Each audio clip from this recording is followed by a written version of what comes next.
Hey everybody, Target Pistol Guy. I hope you're doing well. This is going to be the 15,000 round review of my Chambers Custom Working Man's gun. I just got back from Camp Perry and 2 weeks of shooting, and this baby was used heavily, as you can see, and I thought that it would be cool to do the update on the pistol and just briefly sort of go over it and my experience with it while it's still in the classic sort of dirty state that comes with competition. If your gun doesn't look like this after hard use, do you even shoot? All right, so let's go ahead. I'm going to zoom out here and we are just going to talk about this wonderful platform. So let me get right there. Okay. So this is a working man's gun chambered in 45 ACP in original condition. The gun is safe. And I have used this primarily as a bullseye pistol. We just crested over the 15,000 round mark. We're actually at 15,010 rounds. If you haven't seen it already, I recommend you go into my videos and check out the 10,000 round review.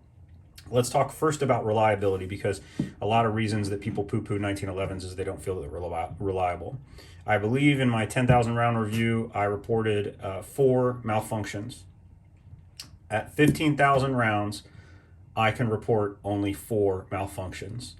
This platform, built by, I think it was built by Brandon, but has been absolutely flawless for the last 5,000 rounds and largely flawless in general. So if you are out there and you don't think that a 1911 or your 1911 is not very reliable, it probably has to do with the springs or something like this, but I know that one built by Joe Chambers is reliable, and I have 15,006 reasons to say that.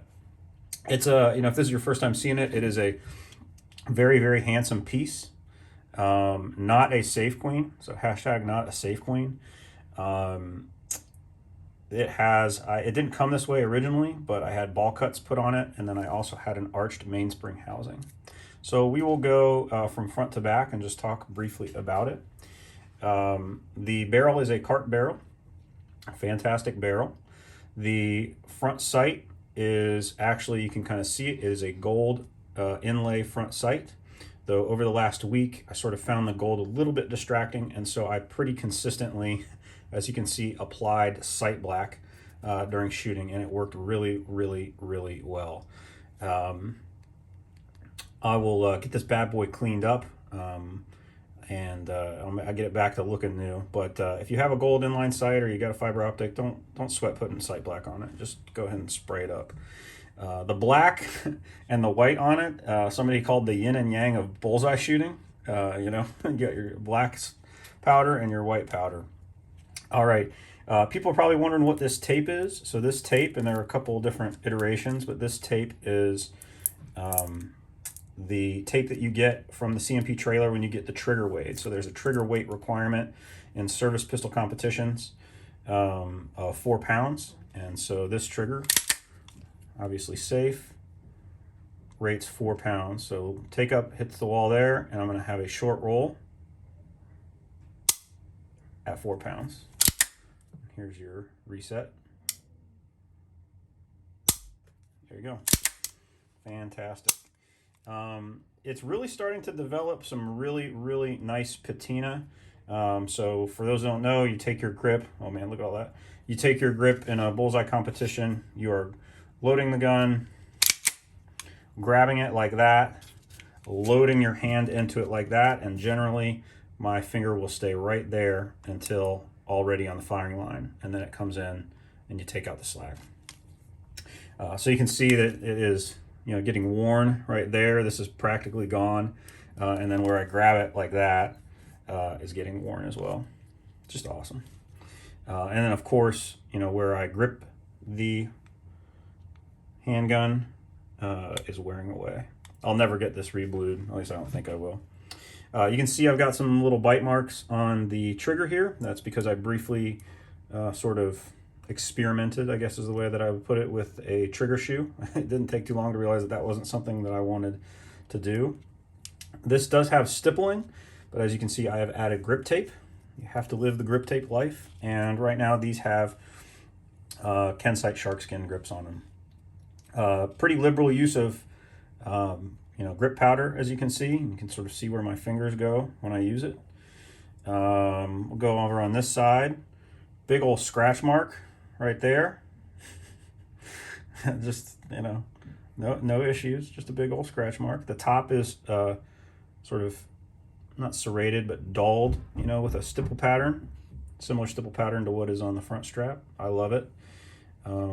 Getting a lot of wear here, from where I tend to put my hands when I grip, So I'll start out here during the shot process and then rest it down here, provide nice, inward pressure. And the paint is for the different lines, so 50 yards and 25 yards. Green being 50 yards and red being 25 yards. It changes depending on lighting conditions, so these are sort of just general markings.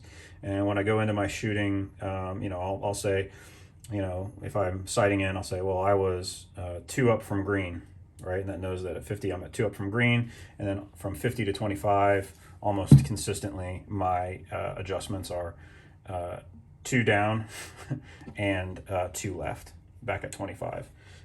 The left to right really shouldn't be like that, but I got to play into my slice. The arch mainspring housing is completely gunked up with powder, but this obviously operates no issues. This is my jam, and I think most people know that I had the option of using a 9mm for service. I was hyping 9mm. I'll grab that real quick. It's currently in its post-Perry state, completely covered in CLP. Very, very similar. And, people know how I feel about 9mm. I'm a huge fan. But what happened for me was on center fire day, I was just having some real trouble at the short line with this, because the trigger is a little bit different. It's fantastic. It's a great trigger, but they're just a little bit different. And then walking back to my thing, I dropped my box really hard, and it landed right on the sight.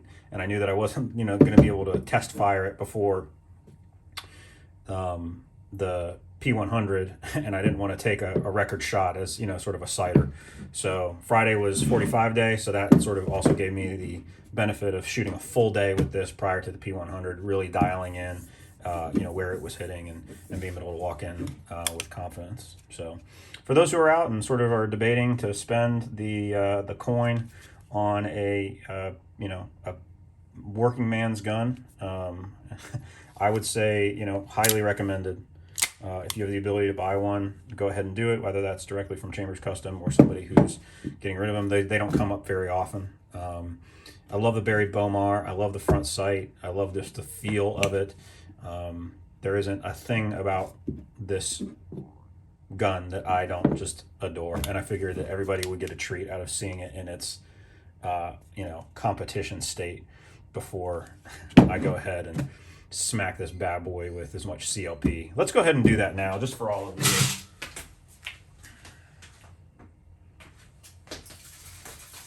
This is sort of graphic, but whatever.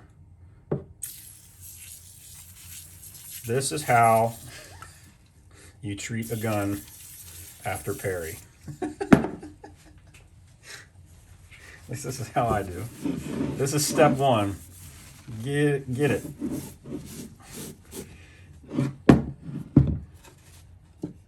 It's just not safe for work right now. There you go. So, working man's gun, 15,000 rounds, hopefully 100,000 more. Hold hard, shoot straight.